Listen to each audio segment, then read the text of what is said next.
Hi everyone, my name is Danny. I'm an online fitness coach who works with women who struggle with gut health, building confidence, and who want to feel at home in their bodies again. I do this through fitness programming, nutrition guidance, mindfulness practices, and building sustainable, healthy habits. My goal is to scale my online business so that I can help more people in a more holistic approach. My biggest struggles in building my online business so far have been combating imposter syndrome and just realizing that I have something to offer people that can really benefit their lives, because I know how much fitness has impacted my life and I want to just help as many people as possible. And the second thing is battling a scarcity mindset, getting out of the what can I do today to make money and not who can I help to invest in the long term. All right, let's start off with this, Danny. Number one thing we want clarity on today, what would you say it is? Number one thing, maybe just like overall acquisition. So client acquisition? Yeah, I wrote down a decent amount of questions, but that's probably the through line. Let's start off, where are you at revenue-wise? I'm at roughly almost 9. 9,000? Yeah, I'm at like 87. Okay. Is it just you? Do you have a team? No, it's just So me. solo. How much are your packages right now? For 1 month, it's 1,500. 3 months? I maybe? mean, yeah, for 3 months, it's 1,500. Yeah. It's 27 for 6. Yeah, sounds right. And I don't have a 9-month offer right now. You would have 12 months, not 9 months, but we can talk about that. Yeah, Okay. all I'm doing is 3 and 6 right now. All right, and what's your main lead gen source right now? Instagram, Organic? organic, yeah. Do you want to go through ads at all today or just organic stuff? I'd probably like to touch upon them because I've Okay. definitely been thinking about that. But I remember, like you saying, like don't until you get your business to a more comfortable space. And Right. Okay, and you started TikTok. last week. Are you just going to take the TikTok videos and put Instagram videos and put them on TikTok? I've been doing both. I've been doing like just TikTok videos and then also any reels I put, posting them on there as well. Got it. Okay. TikTok kind of just fun right now, or what's the goal with TikTok? I think more brand awareness, and brand isn't me, but also magnitude 5. Yeah. Just getting my name out there more. Yeah. So like we were talking about with TikTok, you'll have a lot of brand awareness, but we have to funnel them into Instagram. So what I would do if I were you, link in bio to your application page on TikTok, and you can also link your Instagram. So make sure your Instagram's linked on TikTok. And then on your call to actions for TikTok, I would say DM me coach on Instagram if you want more help or my freebie or whatever. Okay. You don't want people to DM you on TikTok because you're not in the habit of checking your DMs on TikTok, and you usually don't get notified. Yeah. So I would funnel everything over to Instagram if you're going to start TikTok. Perfect. I think that's actually going to help keep my Instagram a little bit more like precise too, because I do have the urge to like post funny things, and it's easier to just do on TikTok. Well, that's you. Yeah. That's okay. Let's start off with your questions. What do you got? This is like a side quest, but like, what's the number one thing you wish you did sooner in your coaching business? Number one thing I wish I did sooner, like a tactical piece of advice or overall? Like overall. Looking back, I wish I charged more faster.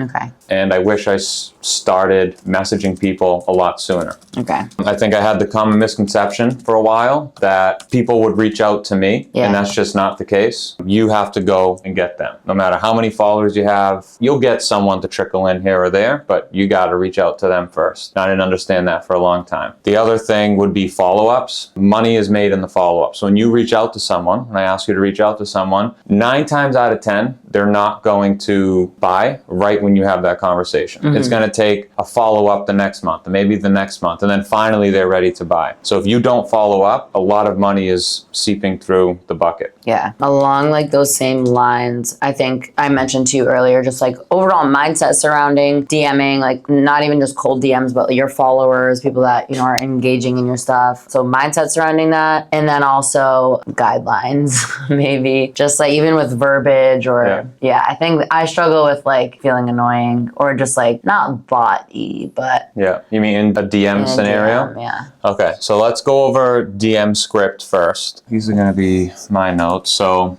this is legitimately what you do. I'm gonna like give you a 30,000 foot view and then we can talk about it. The way I think about DMs is I have to reach out to this person to try to serve them. So I don't think of it as, oh, I'm reaching out and they don't want me to reach out and I'm annoying the hell out of them. I reach out saying, hey, this person always likes my content. This person is always viewing my stories. Maybe they're too shy to reach out to me and they really want help. That's the mindset that I think about going into DM scripting. And that's the mindset you have to have, because if you feel sleazy about it, your brain's not going to want you to do it. Now, reaching out, I hear this a lot. Oh, I don't want to reach out and just sell someone something. You're not. You're trying to reach out to see if you can help them with the problem that they're having. So if this person follows you, this will be the script. So thanking them for the follow. So this would be a new follower. So, hey, thanks so much for the follow, Danny. Always like to reach out to my new supporters. Where are you from? Something that's not going to raise their guard, something that's going to keep them from understanding what you're trying to do, because you're getting bombarded by bots. You probably get DMs all the time of, buy this follower package and I can help you do this and stock market this. You don't want to be another one of those. So thank you for the support. Always like to reach out to my community. Where are you from? Do you use a system for that, or do you do that yourself? So there's currently, as far as I know, there's no way to get someone who follows you to get an automatic message to somebody. So you have to do that yourself. Okay.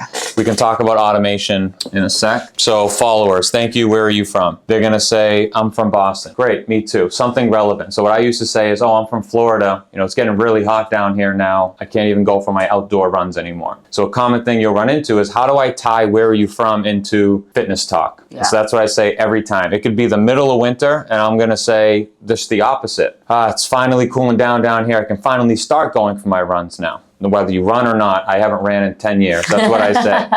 Then that opens a door for you to say, do you work out? Question mark. It's not super out of the ordinary, because you just said that you're going for a run and they follow a fitness account. So that's a pretty standard question that you can ask. So do you work out? Yes or no? No matter what they say, you respond back to what they were said. So if they say, no, you know, I've been meaning to, but I just haven't. Remember the ACA framework: acknowledge, compliment, ask the next question. No worries, I'm sure you're super busy, but hey, that's kudos to you for knowing that you should start. What are your fitness goals? If they say yes, say great. What fitness goals are you working towards? It just makes it a little bit more simple. So thanks for the follow. Where are you from? Do you work out? And then we have goals. Now, when someone tells you their goals, it could be, I want to lose weight. And then a lot of students will just take that at face value and then ask the next question, which would be, and I'll come back to this in a second. So someone tells you, I want to lose weight. You say, the next thing would be, got it. What have you tried?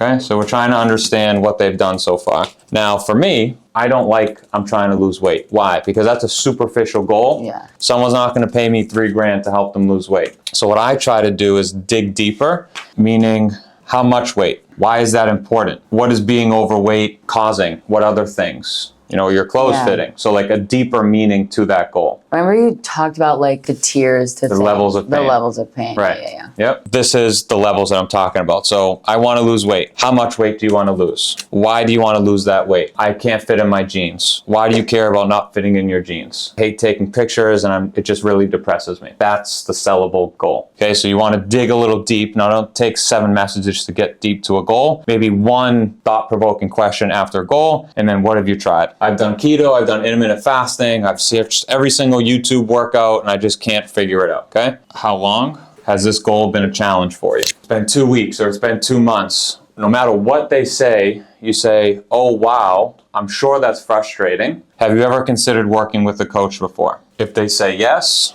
you say great, how was that experience? If they say no, you say why, okay? And no matter what they respond to that, you're going to say, based off the conversation that you had with them, so, hey, based off the goal of wanting to lose 20 pounds, so that way you can fit back into your old jeans, and already having tried keto, intermittent fasting, and YouTube workouts, the fact that you've been doing this and it hasn't been working for 2 years, I think implementing my Danny strategy will definitely help you expedite things, but also do so in a much more sustainable way. Would you be open to discussing how I may be able to help you with that? So then this is where you kind of soft pitch, are you open to discussing? They'll say yay yay or nay. If they say no, then you have to handle that objection. I just really can't afford it right now is probably the most common one you're gonna get. Every single time someone says that to me, I say, totally understand why you'd think that. I haven't given you any information about how much it costs yet, so let me ask, how much are you assuming that my services would cost? And then that'll give you a ballpark idea of what they're thinking. Sometimes I have people say, I don't know, at least $500 a month. And I say, haha, no, I pretend like it's not what it is, even though it is what it is, because we can use Affirm, right? So when you get them on the call, so let's just say they say 500 per month. So if we could get it for half, if not a little bit less than 500 per month, would that be able to be fitting in your budget? Yes? Okay, let's get on a call. Now, when you say 3 months for 1,500, in their head, they're like, I told this girl that I can't afford 500 a month. You say, no worries. We partner with Affirm. And what we can do with Affirm is finance this out over 12 months. So that way your payment is only whatever it is, $250 or whatever per month. And so if it's an affordability issue and they love you and they love the program, they're gonna do that. If they don't see enough value in this, or in their goal, if their goal is not worth $1,500, you can make it $1 a month for the next 1,500 months, you're not gonna buy it. So back to this, if it's a money objection, you think, okay, what can I do over 12 months? That's how I think about it. So if I charge, let's say I charge $6,000, I know that over 12 months, that's $500 a month. If they tell me their budget's any less than $500 a month, I won't even bother because that's the max that I know I can do. For this, let's just say it's $150 per month. If they tell me their budget's $150 a month, I'm like, okay, 12 months times 150, let's just, I don't know if it actually is 1,500 or not, but if it fits, then I'll do it and I'll say, here's how we can do that 150 a month I was talking about. So that way they don't feel like you duped them just to get on a call and wasted their time. Does that make sense? Yeah. Quick question. Yep. In with something like this where you're like DMing somebody, would you like send them your application or the intake form where you ask about like their employment and stuff? They say, okay, fine, I'm open to working with you. Yes, let's get on a call. You say, great. Do you have 50 seconds right now if I send the calendar link to book in a time with me? Key thing is, do you have 50 seconds right now? Because if you say, do you have 50 seconds? Or if I send the link, can you do this? And not say 50 seconds or 20 seconds or a minute, you're gonna be chasing their tail for 3 days trying to get them to book a call, and now you seem desperate. Yeah. So I tie down, can you do this right now? And if they say no, I don't send it until they can tell me, hey, after work, I'll be able to take care of it. Yeah. Great, I'll send it after work because the link's gonna expire. So I tie down on, can you book the call in right now? And then attached to the calendar is your application form. Okay. Before I get into let's do another objection in the DMs. So another objection you'll get in the DMs is, I'm going on vacation. I love this one. All the time. Especially during the summer. Yeah. Every time I say this, it has worked. I'm not even exaggerating.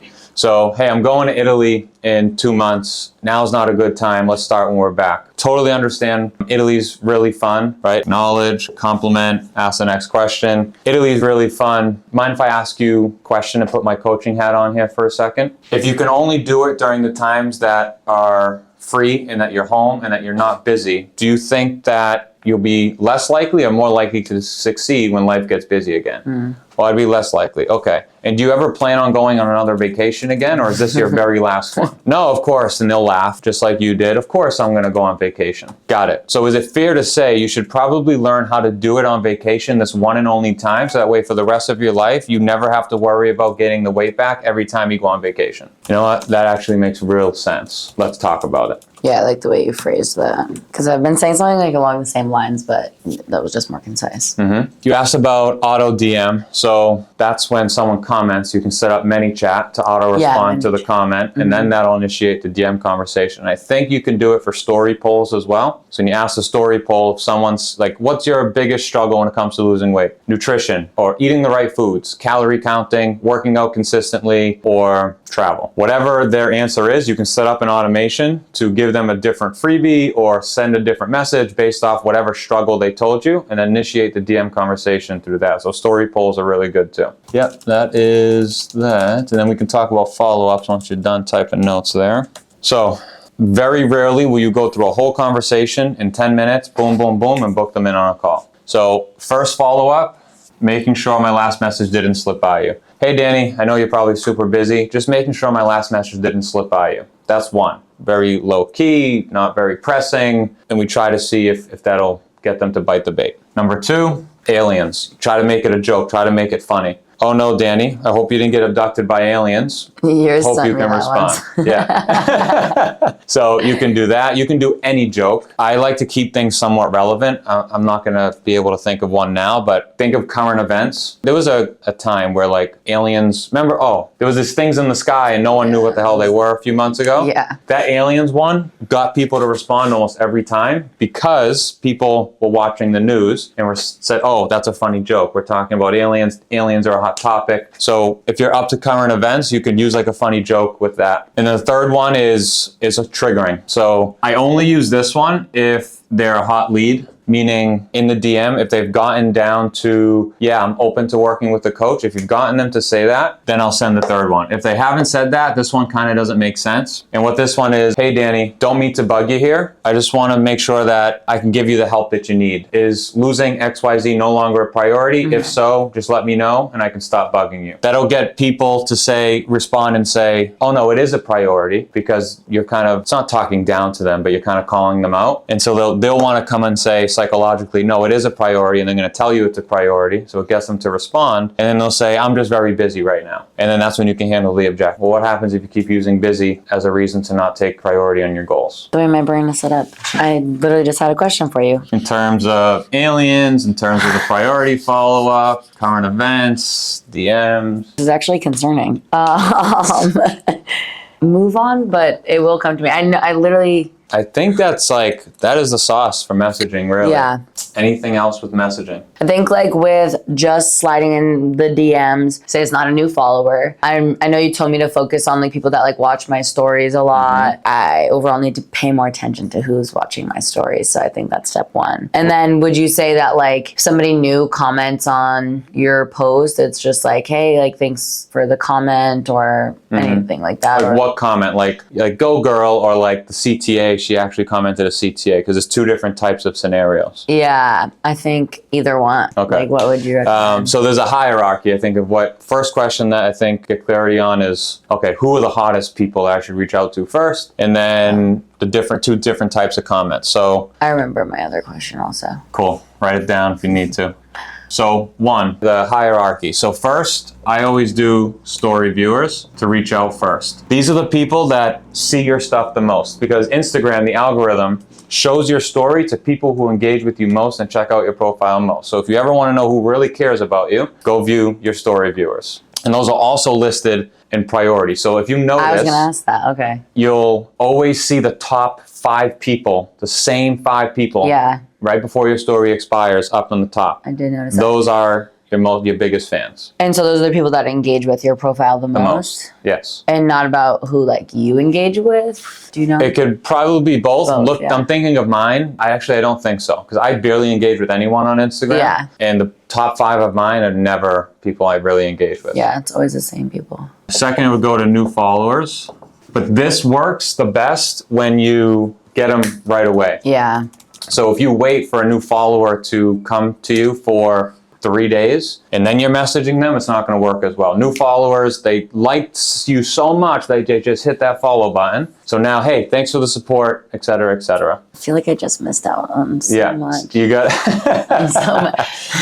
It's kind of the thing where you're not on your phone all day, totally understand, but within a 24-hour period is what I say. Just make it a part of your daily routine. Like block out 10 minutes, any new followers for the day, message, and you do that every day at noontime. The third one would be comments, and then we can branch this out into 2 different types of comments. All right, so we have the CTA comment, and then we have the Go Girl comment. So the CTA comment macros, and I'll DM you. You want to do this as fast as possible, and you'll say, hey, saw you commented macros on my post. Just to be sure this will help, what are your fitness goals? Okay. Okay. So that's not something that I've done. I really just sent them the shit. You don't want to do that, because that's a freebie seeker. You give them what they want and then see you later. I'm not talking to you. So you want to make them work for it. So that's the CTA one. So, hey, just to be sure this will help, what are your goals? Got it. And then you ask for their email. You want to collect emails, because if you don't, then these people really aren't yours, because you can get shut off Instagram at any time and you lose everything. Emails are yours forever. Then you ask for their email, because if you open up, hey, thanks for the comment, what's the best email? You may get a lot of people that think this is a robot, bot or you're a scammer and you just want their email and it's a marketing thing. So I asked that in the second question. Got it. I'll send that right away once they give you their email. Oh, I'll send that by end of day. Mind if I ask you a few more questions here just to be sure I send you the right guide or just to see if I can help?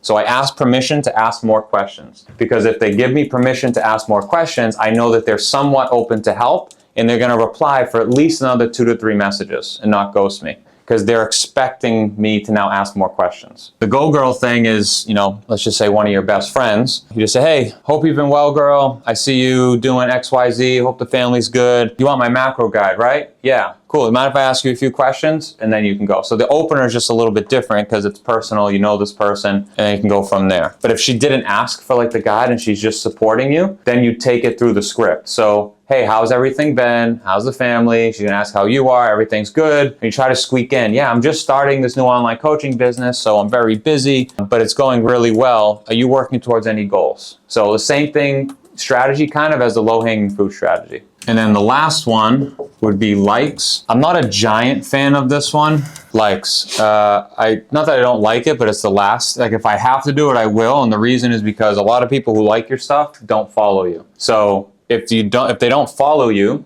the DM that you send is going to probably go to the request folder. Mm-hmm. And I can't tell you how many times I've spoken to people and they say, oh, it went in this folder. I've never even seen this folder before. And I have to walk them through how to do it. So always want to try to message followers before non-followers. If all of your likes for some reason are all non-followers, the other one you would do would just be old followers. You'd scroll down, people you don't really know, and just say, hey, I usually like to reach out to all my followers. I must have missed you. I see you've been following me for a little while now. And it's kind of similar script as this after that. I think I banged out both of your questions. This one, Did hierarchy. Because I noticed that followers aren't in sequential order from the time they followed you, or are they? They are, yes. I feel like the last time I looked, but that's definitely something I need to do, because this week I know I got at least 10 followers from my client that posted me. And so those would have been the perfect people to reach out to, and I dropped the bag. But next time. Yeah. If they are in sequential order, though, I'm going to go back definitely and do that. Yeah. Okay. My question from earlier, for hot leads or for just leads in general, are you using Google Sheets to categorize them? Categorize them by what? Followed up once or sent calendar link. So you should have a messaging tracker sheet in there that I gave you. And then next okay. Amelia lives on that tracker sheet. Okay. So the tracker sheet, you put it in once they have become a hot lead, which means they're open to working with you or they're open to working with a coach. That's when you put them in the sheet. And in the sheet, you mark them as 1 follow-up, 2 follow-up, 3 follow-up, and you can just click it in there. Or, and I color code them. So in my tracker sheet for the leads, I have a green, which means they asked for the link and they have booked. I have a orange, that is they've asked for the link but they haven't booked yet. And then I have a black, that is they said they're open to working with a coach but now's not a good time, or they ghosted after that. So that way I know when I go back and follow up with these people, okay, if I only have 30 minutes, who are the ones I need to hit first? The greens and the oranges. And I leave the blacks for whenever I have time. It's all on the sheet, and I explain that for sure. Any other questions on your piece, on your end? I think this is something that I'm dealing with right now. I had a sales call yesterday, and the sales call went really well. 2-part question to this. Do you think applying pressure on clients for a time frame, they're they hit you with some objection, and you're like, can you let me know by Sunday at noon? Or can you, whatever. Do you think that's good, or do you think it makes them be like, all right, never mind? Good question. You shouldn't do that anyway, because if you have to have the mindset, and I know I got tricked for years, but I've learned after this has happened hundreds of times, if they do not say yes there, the odds of them saying yes is 1% of 1%. Mm-hmm. There will be that purple cow that comes back and says, all right, let's do it. Maybe a close friend or someone that really trusts your brand. 9 times out of 10, if you do not close or get some sort of deposit on that call, they're not coming back. So to answer your question, I don't think that's a bad thing. What I actually do, if someone says, hey, I'm not going to make a decision right now, you've handled the objection 3 times, you've gone around the objection handling loop, and you just can't get them to break, no deposit, nothing. I say, okay, let's schedule in a call for as fast as possible. So the next day or Monday, and then we can discuss what you want to do there. And I'll start to put together a couple different packages just in case you decide this one's not for you. So it kind of leaves them on a cliffhanger. So that way, ooh, there's something else maybe that she can offer me. And two, we set something in the calendar. So now if she's not an a-hole or he's not an a-hole, he's going to let me know that, hey, I'm not going to do it. Let's just cancel the call. And it's a little bit of pressure to actually do some thinking about it, as opposed to, all right, let me know, get back to me. 9 times out of 10, they're just ghosted. Okay. And you're not going to hear from them. Yeah. I think yesterday was the, like, I need to talk to my spouse. She was like, she took the call, like, stuck in traffic. And so I was like, because usually I'd be like, oh, like, can they hop on a call? Or like, you want them to schedule a call with me? Like, I'm able to, you know, talk to them, maybe whatever. I was just like, all right. Rule like, number one is if they are in the car, if they are doing dishes, if they are in any place that they are not sitting down with notes in a computer, giving you their full undivided attention, kids crawling on them aside, you turn that into a triage call, meaning you don't let them know that, oh, you're in the car, I'm not going to tell you what I want to tell you today. You just take it as normal.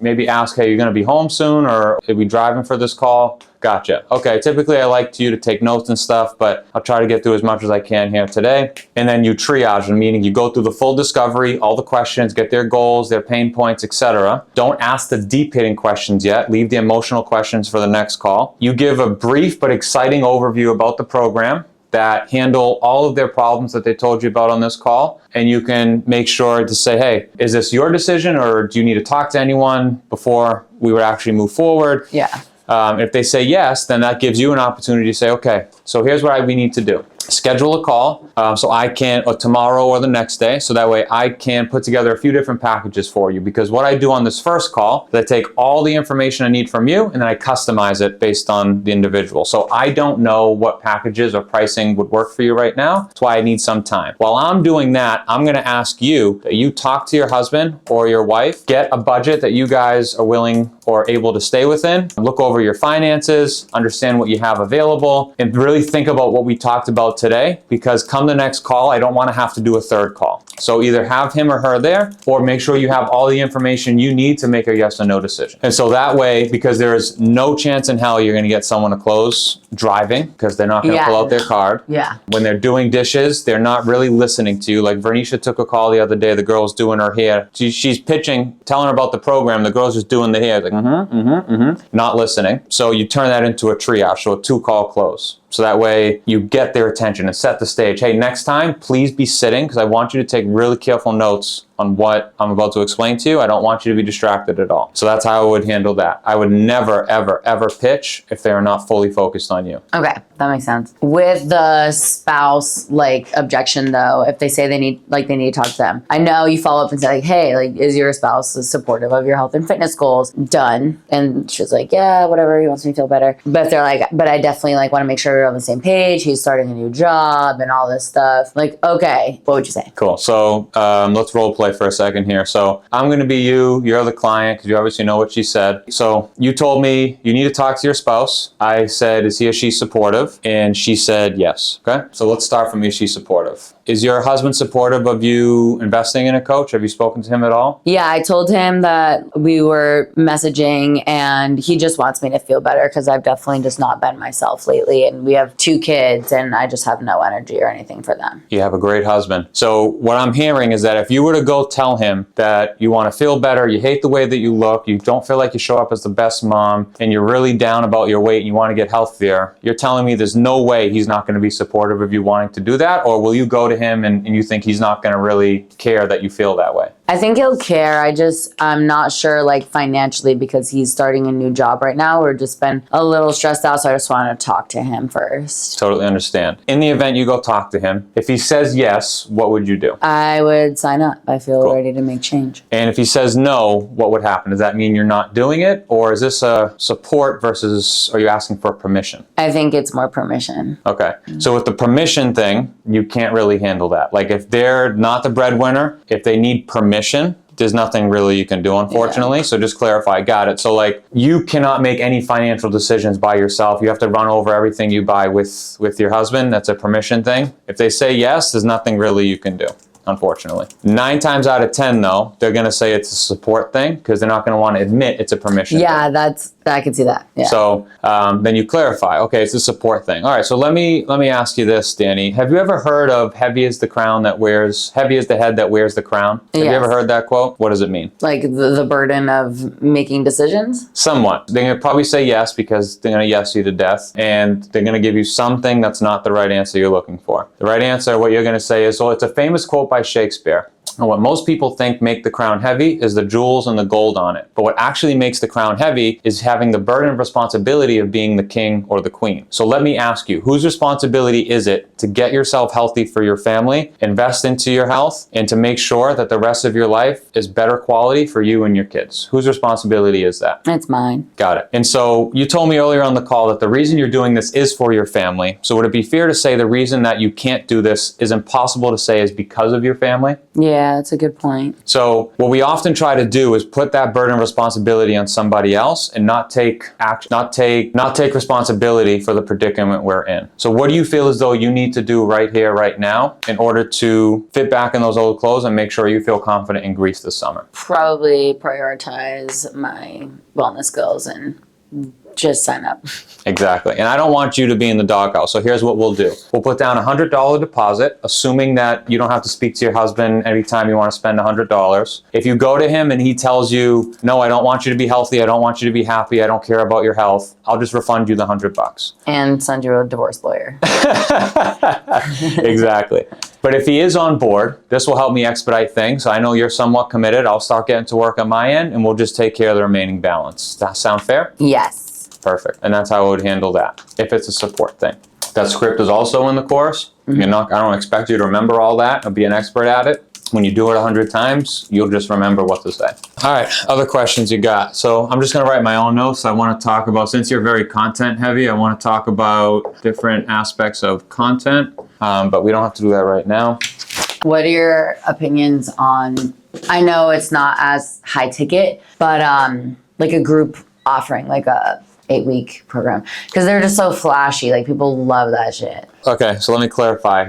Why are you asking about a group program? What is the benefit in your eyes of group versus high ticket? I think more brand awareness, more touch points with different people, leading to like more word of mouth, maybe a more affordable option for some people that just like genuinely can't afford like one-on-one full support coaching. So the beginning part, brand awareness, referrals, etc. That's the group coaching is not going to do any different. Brand awareness and referrals. Brand awareness comes from your content. Referrals come from your clients. They've gotten amazing results. In terms of affordability, you're always going to have that person that says, I can't afford it. So what I don't like for beginners, I think until you're consistently making, let's say 20 grand a month from high ticket, I don't think you should do group coaching. I think mentors would tell you other different things. Personally, that's what I think, because it takes away from what you're doing here, time consuming, and you have a lot more tire kickers in a group coaching because they're not as bought in. Who do you think's going to try harder, the $3,000 client or the $300 client? Yeah. So you're going to have a better client. And I promise you, the person who tells you that $300 is too expensive is the same person that's going to say 3 grand is too expensive, and vice versa. All it comes down to is value. So you're going to get on these sales calls with the group coaching idea, and you're going to say, okay, it's $100 a month, $150 a month. Those people are still going to say, let me think about it. Okay, let me get back to you. I appreciate your information. I promise you, you will still have people doing that. And it's just a waste of time. What you could do, and what I recommend, is having downsell offers. Because every time I get on a sales call, not everyone wants nutrition coaching. Some people just want fitness coaching. Some people don't want fitness coaching and they only need help with nutrition. Some people don't want coaching at all and they just want me to program for them. So how I have my programs is, tier, everything included. So you have nutrition, you have workouts plus coaching. Then you have one or the other. So I call this nutrition only with coaching or workout only with coaching. Then you have number 3, nutrition plan, like where I pretty much make a 7-day meal plan for them, calculate their macros, give them nutrition tips, guidelines, stuff like that, or just a workout plan. So I have a package where these are together. So you buy both. The last one is one or the other. So you have here, but only one. Personally, how I price these for my own thing, I'm just gonna do 3 months. So $3K For this one, I do $19.50 for this one. Sorry, this one, yeah, this one's $3K, this one's $19.50. If they do both together, I charge, take 100 off, 9. So it's $800. If they only want one, it's $450. So 12 weeks, everything included is $3,000. 12 weeks coaching, one or the other, is $19.50. You're basically still doing the same level of coaching and work between these two packages, FYI. The only difference is in the beginning, like you have to spend a little bit more time making a workout plan or a meal plan. But this is pretty much a downsell. So for them, in their head, they say, oh, I really didn't need nutrition anyway, and it's $1,000 off. That's a steal. I'm going to do that. So this is pretty much your downsell. And then if someone comes to you and they don't need coaching or really can't afford it, you say, okay, do you feel, so you ask, so do you feel as though if we don't really have check-ins or that coaching piece that you just, if you have a plan to follow that you'll do it and succeed, tie down on that. If they say yes, then you say, okay, so how about we do no coaching with a nutrition plan in a workout program, still fully customized, but you're not going to hear from me past any revisions you need in the first 48 hours, and it's up to you to follow it. If you get both, $800. If you get one, it's $450. One time, no recurring payments. I like this better than group coaching. Yeah. Because if you do group coaching, what I've seen is you start to use that as a crutch. Yeah. Meaning on your sales calls, for a lack of sales skills and objection handling, you just say, okay, well, we can just do group coaching. You kind of use it as a way to back down from handling objections and getting good at sales. Now, you can always do, like, if they say no to all of these, you could have, in 7 days, what I do is a follow-up where you could have, hey, I've been thinking a lot about our conversation, Danny, and I really know I can help you. And I don't want money to be the reason why you can't live the life you want to live. So I've come up with something that's more financially friendly. And then you can keep that group coaching just so you don't use it as a crutch, as like a re-offer offer. Okay. Where you say, hey, it's $200 a month. It's the same level of nutrition and workout coaching that I told you was $3,000, but they're not custom. They're going to be templated workouts and nutrition plans. Yeah. And we're not going to do one-on-one coaching calls. It's going to be group meetings once a month. So less coaching, not customized, only $200 a month instead of $1,000 a month. And you can use that as a re-offer.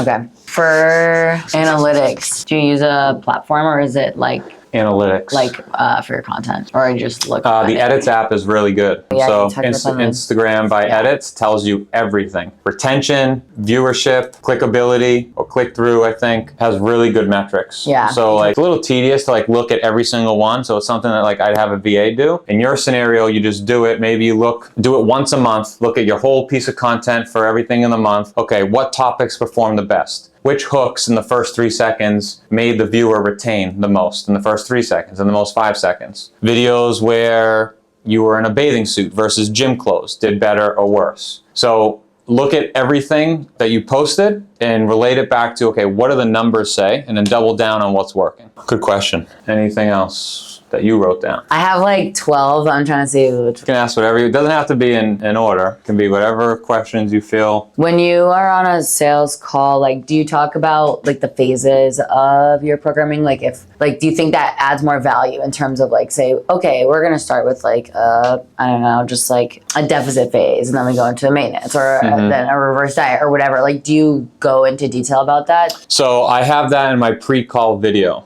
So before they get on a call with me, I go through the phases in that mountain that I showed you. Yep. So I want them to understand the phases before they come to the call. That also helps me build rapport and trust. They hear my voice, watch my content, get a little bit excited and curious before the call. Increases show-up rates and increases the understanding of what they're buying into. So that way they can't say, well, I need more information. Or this is the first I'm hearing about this. I don't make impulse decisions. No, because you just watched 10 minutes of me explaining it before you got here. What I do at the end when I go through the packages, 3 months, 6 months, or a year, I say, hey, that video that you watched, the 3 month will get you up to this phase. 6 months will get you up to this phase. 12 months will get you up to this phase. I usually try to push them for the 6 month plan. Yeah. For a number of different reasons, but they'll usually say, oh, but I really want maintenance. Can I do that in the 6-month plan? I'm like, probably not with your goal. You're going to need at least 9 to 12 months. And so sometimes because they've watched the video, they understand the phases, what's important to them may get them to buy a higher level package. So I only give a brief overview during when I'm explaining the time lengths of what they're going to get to. But usually for my pitch, it's, I'm going to give you a custom workout, custom meal plan. Here's a look inside of my app. Here's how the coaching and accountability will work. You have 24/7 access to me. Why is that important? And then basically, hey, this is going to be the last coach that you ever need because this is sustainable.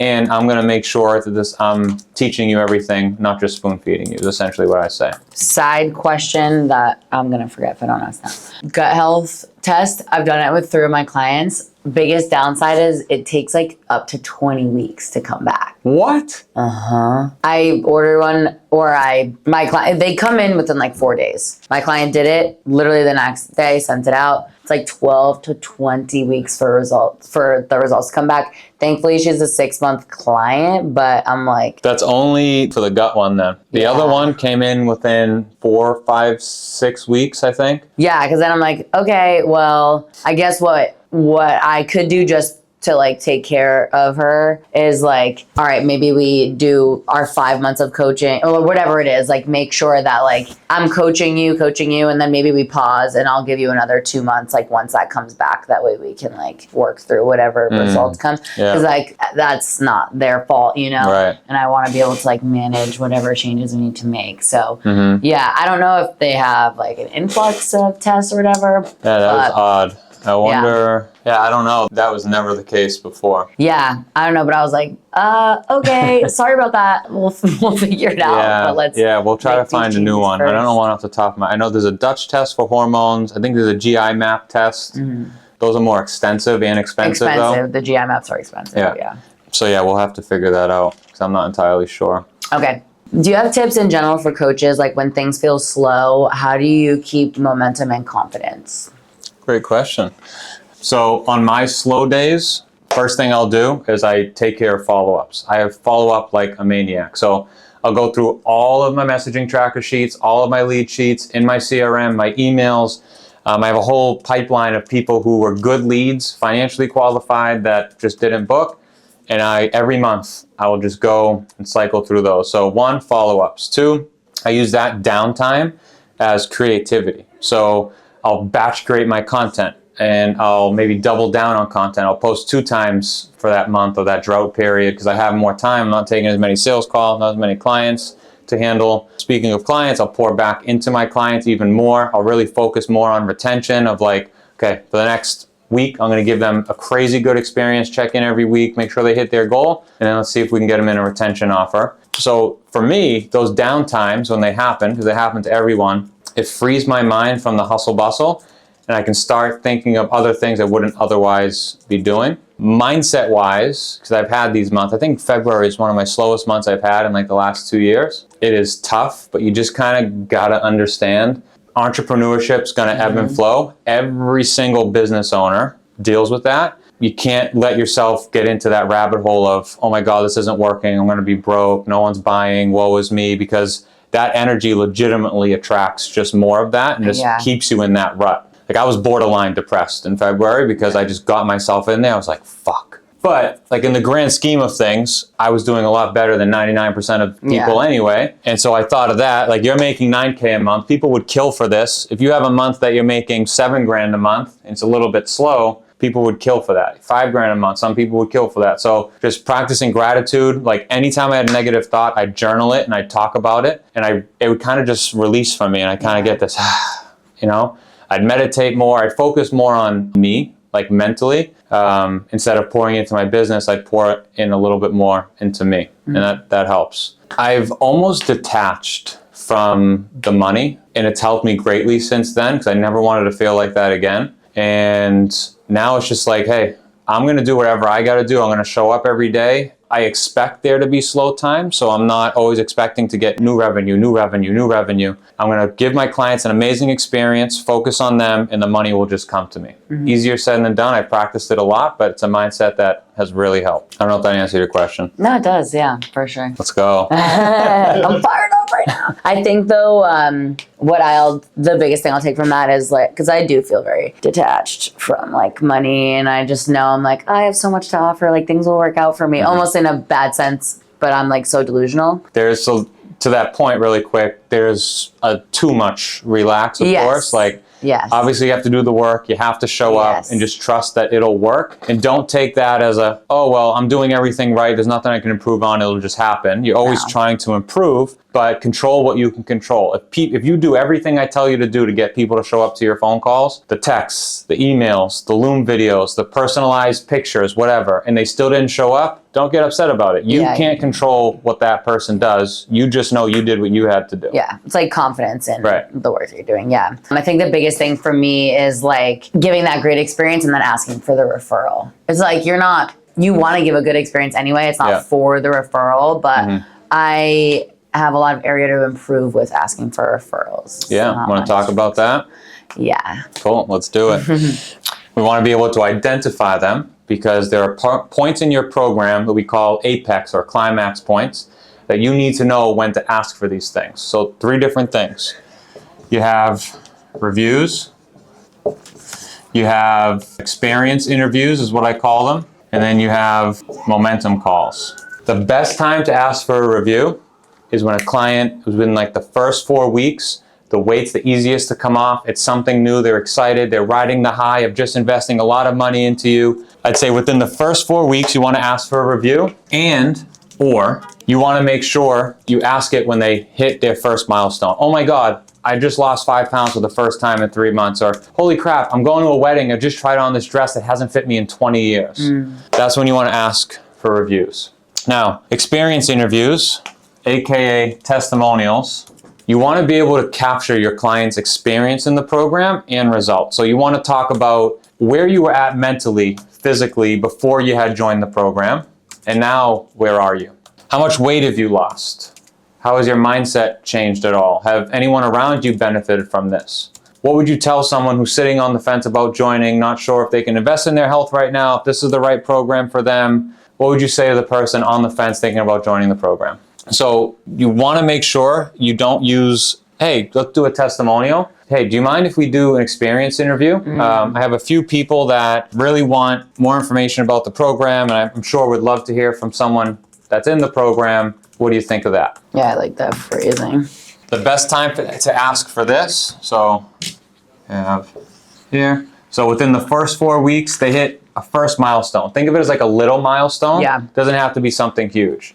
But from your intake form or consultation form, once they hit like a big goal, like first 10 pounds, or can finally do their 10 push-up goal that they talked about, experience interview. Okay. The last one's a momentum call. This is basically another word for a sales call. So once they've reached said goal, short-term goal, or like repeatedly, you know that they're checking in on time, they're asking you good questions, like they're a really good client, and this you do week 8 or above. Do not do this before week 8. You also don't want to do this any later than 2 weeks before ending. Why? Because if you're going to take a momentum call or a upgrade call or a sales call, it's a 12-week program and you're asking them on the last time they're talking to you, they're already checked out. Yeah. And just naturally how it goes, people riding this high, they're motivated, they just started a program. As time goes on, they get less and less and less motivated. No matter who the hell the coach is, you can be the best coach in the world, it's just human psychology and how the way we work. So I say if you're on a 12-week program, absolutely no later than the 10th week. If you're on a 6-month program, absolutely no later than the 22nd week. Ideally, week 8 for a 3-month program. Ideally, between week 12 and 16 for a 6-month program. So you should map these out in your client journey.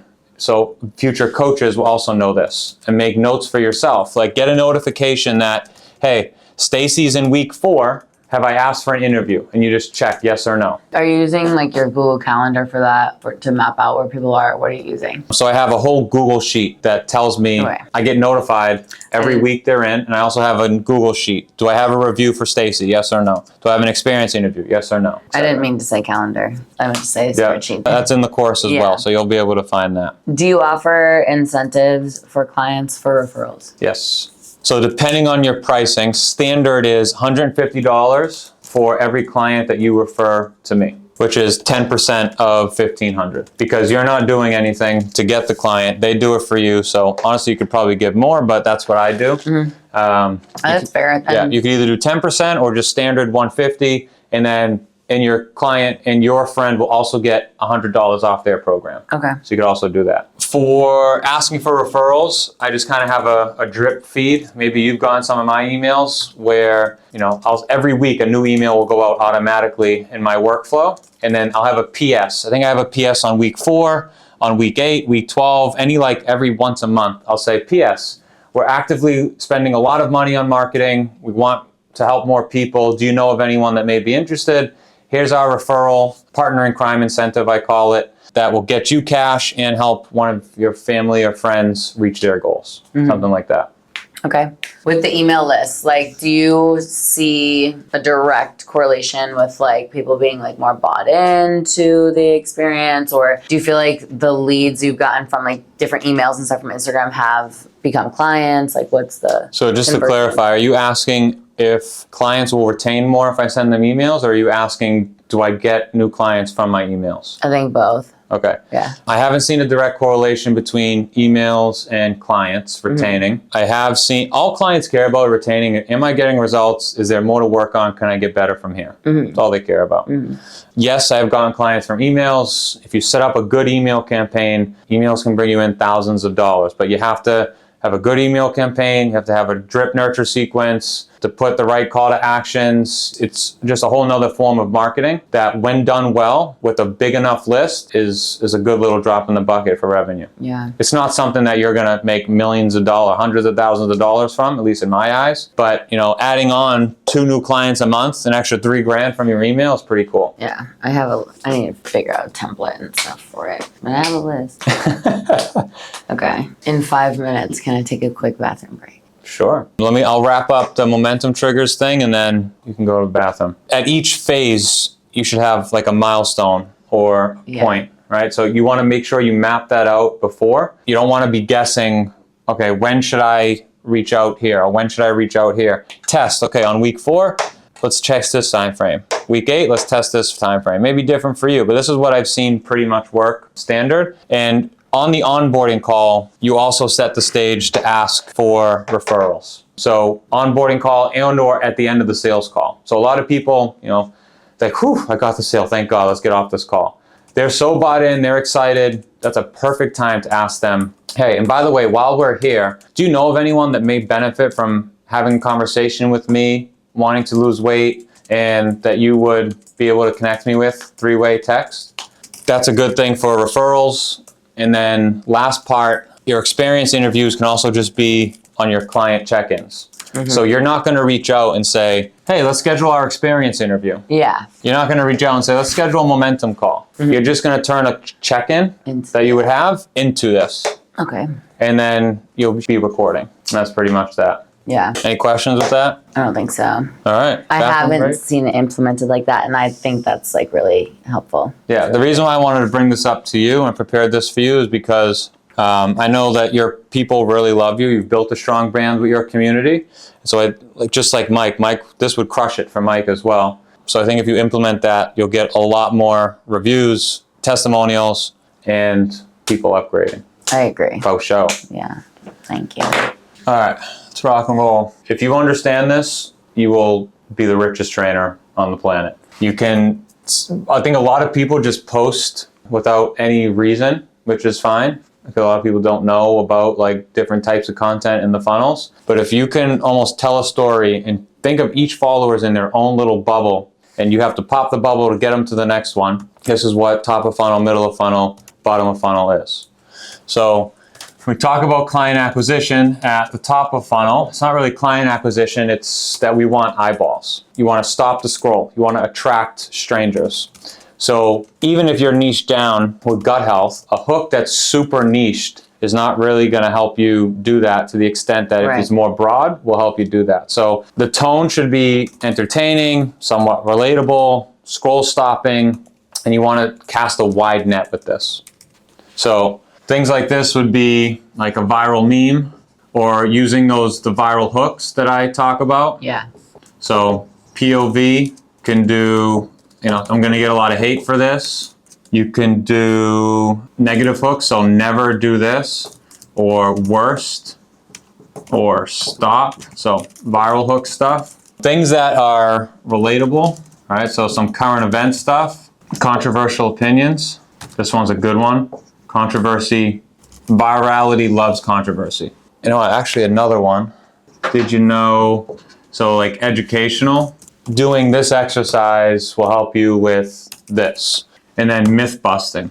I'm sick of all these online coaches giving myths as facts. Here are the real facts about gut health. So myth busting.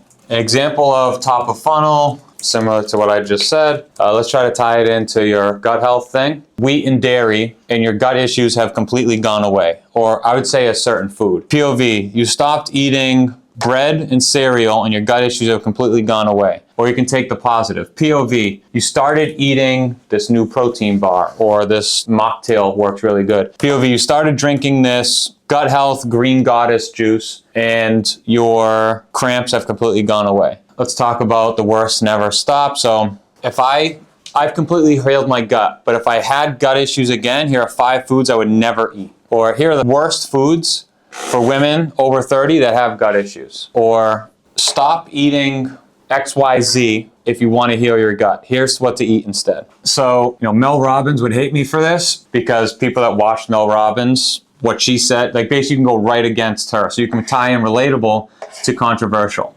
Mel Robbins would hate me for this, but apples are the worst thing for your gut. I'm just making something up. Okay, that's top of funnel. Again, the goal, bring in as many eyeballs to your page as you can. Some are going to be good fits, some are not going to be good fits, and that's okay. Questions with that? No, the way you put it. Cool. Middle of funnel. So goal here, build authority and get people to trust you. What's the goal for the top of funnel? Get as many eyeballs as you can and brand awareness. So tonality here is goal driven, sharp as a tack. You want people to say, damn, this chick knows what the hell she's talking about. I can trust her. Types of content. So client wins. These can be video testimonials. These can be before and after photos, whatever. You could do screenshots of your client DMs. Okay. Oh my God, Danny, that green goddess juice has almost completely eliminated my bloating. It's only been 5 days. Not really a testimonial, but like if you talk about that green goddess juice a lot, that got 1,000 people to follow you at top of funnel. And then 2 days later, you're showing a screenshot of your client actually trying it. Now they're actually bought in, those top of funnel people. Like, oh, wow, this thing actually works. Okay, day in the life. Okay, maybe a video, how kind of the camera's set up right now, of you talking to your client on Zoom, or a down shot of you on a client Zoom call talking about going out this weekend or going on vacation or not having enough time for the gym next week and planning ahead with them. So day in the life of behind the scenes of what it's like in your program or what you do as a coach. So that way the prospect can see, okay, this is how she's going to coach me. Wow, she's really putting in a lot of effort with her clients. Okay, we have 2 more. We have storytelling. And let's write this here. Value carousels. Okay, storytelling. Danny started with me with $0 in an online fitness coaching business. Within the first week, she got her first client. Here's what we did. After the first week, it's been 3 months since Danny started with me at $0, had no idea how to do X, Y, and Z, and now she's averaging $9K a month. Here are the 3 things that helped Danny go from 0 to $9K per month. Same thing with that. So you're telling the journey and sharing the journey of your prospect. Value carousels, you've probably seen these before. It's like, and Vernisha just posted one of these. So you call out your ideal avatar. This is for all my ladies who are dealing with gut issues. Here are the 5 foods to eat and never to eat. And then value, value, value, call to action at the end. The call to action for middle of funnel is to get them to want to opt into something that you're offering that's going to help with their specific pain point. Comment or DM me the word gut, and I'll send you the free training on how I've helped over 100 women heal their gut and build lasting confidence through fitness. I think I'm also only gonna work with women. I decided last week. Perfect. Questions about this? No. All right. By targeting only women, you're going to have, it'll be much more clients just in the form of women, as opposed to having men and women. Yeah. And most of the gut health people I see and people I know with gut issues are women anyway, unfortunately. All right, bottom of funnel. What's your version of bottom of funnel? A lot of nurturing. That is middle of funnel. So middle of funnel is nurturing. Are these just like... So nurturing is what you do, like talking and showing you doing your yoga stuff for the last few days. Michael's event, that's nurture. Letting people know who you are outside of just posting fitness content of here's 5 foods you should eat, of like, okay, who's Danny? What does she stand for? What's her life outside of being a fitness trainer? You do a lot of that. Yeah. The bottom of funnel, you don't do a ton of. So you want to push to action. This is super I don't do a lot direct. of that at all. Yeah. So direct. Book a call. Click the link. Sign up here. I've been getting better on my story with that. Good. Stories are the best place to do this. Tonality here. Direct and urgent. You want to build urgency. So 5 spots open, DM me now. 2 spots left, don't miss out. Okay, some examples could be a before and after. You can have your 5 guys post. I'm looking for 5 women who want to heal their gut with my Danny gut healing method in the next 90 days without blank, blank, blank. Creating content that handles sales objections. So now's not a good time. I don't know who needs to hear this, but if you put off healing your gut because you've never felt ready, here are 3 things you're missing out on. Or another one you could do is waitlist. Waitlist just opened to join my signature VIP gut healing program. 5 spots open, first come, first serve, 50% off. Special promos are good here, bonuses, fast action incentives, stuff like that. Last one. So the fast action kind of thing. Hey, you've been watching me for 3 months. You consistently show up as some of my story viewers. I see a lot of you liking my stuff, and I'm super appreciative of that. But I'm gonna take the fault here because I haven't gotten you to cross the line. And it's because of one of 3 reasons. You're scared you're gonna fail, you don't trust in my product, or it's just not that important to you. If it's one of the first 2, stick around. If it's the last one, I can't help you. Here's 2 reasons why, and then you explain, handle the objection for the first one, handle the objection for the second one. So basically you're calling out everyone that's, hey, you've seen my stuff, you haven't taken action yet, here's why you should take action, or here's what you're missing out on. Would you do these as a mix of carousels and reels? Yep, all different types are good. This one you're gonna do mostly, like, you can do a reel of course, but in terms of carousels, middle of funnel and bottom of funnel will work best. Top of funnel carousels won't really work too well because those don't tend to go viral as often. And then just so you can have this table, and then I'll be done with this, and you can ask whatever questions you want.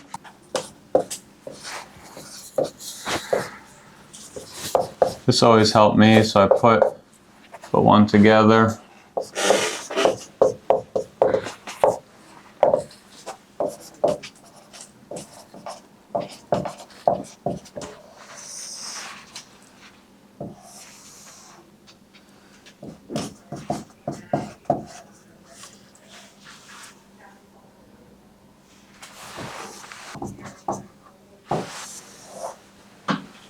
Okay.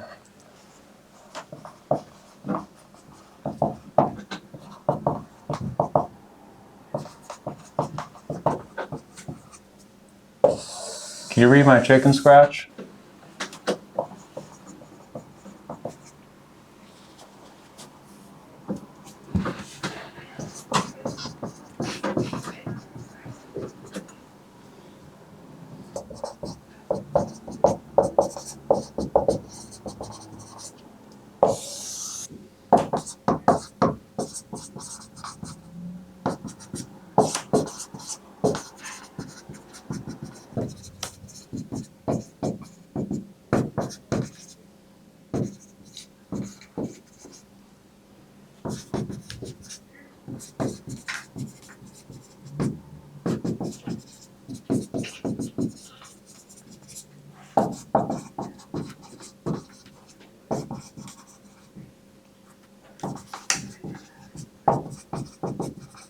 So hopefully this makes it more clear. So at the top of funnel, you want awareness. You want just people to find out who you are. Type of content is entertaining content, stuff that makes people laugh, viral content using the Rails framework / hooks, and relatability. Current events, things that people always go through. Like I've seen a video of the woman walking down the stairs at 10 p.m. saying, POV, the reason why you can't stay under 2,000 calories. And it's like late night snacking and it's funny and everyone can relate to it. CTA is follow me because these people don't know who you are and they probably don't follow you yet. Comment to keyword. Middle of funnel, okay, these people now just followed you, but doesn't mean they trust you. So now we have to build trust. We want to educate them based off the niche and the pain point that you're targeting. Provide social proof of people who have been educated through your program and have seen results, and value-based, solve their problems. I say do not hold anything back. People say, how much should I tell them? What should I hold for my program? Tell them everything. They're not going to be able to do it themselves no matter what. And I promise you, there's nothing you're going to tell these people that they can't find for free on YouTube. Mm-hmm. So don't be afraid to tell them exactly how to do it. Comment, DM a keyword. DM a little bit more hard or friction. After you've built trust, they'll be willing to do that. And then bottom of funnel, the goal is conversion through direct offers, looking for 5 guys, DM me blank. You want to build scarcity and urgency. There's only 5 spots left. Spots close on Tuesday. Objection handling. It'll never be the right time. If you wait for the right time, you'll be 6 feet under. Or you can cancel on the most affordable program yet. And then book a call to find out, or book a free strategy call to learn more. Or DM me now and I'll send over the information. Or click the link in my bio to sign up. And this is how I think about it. I feel like it's pretty straightforward. It's just about doing it. But the visualization helps a lot. Cool. You got a picture? I did. Perfect. All right. Any last questions about anything? I don't think so. I feel like we covered most of my questions. Or I can, reference other things we talked about to answer my own questions. Yeah. Good? Yeah, no, I feel good. All right, we're done. Oh, Thank you so much.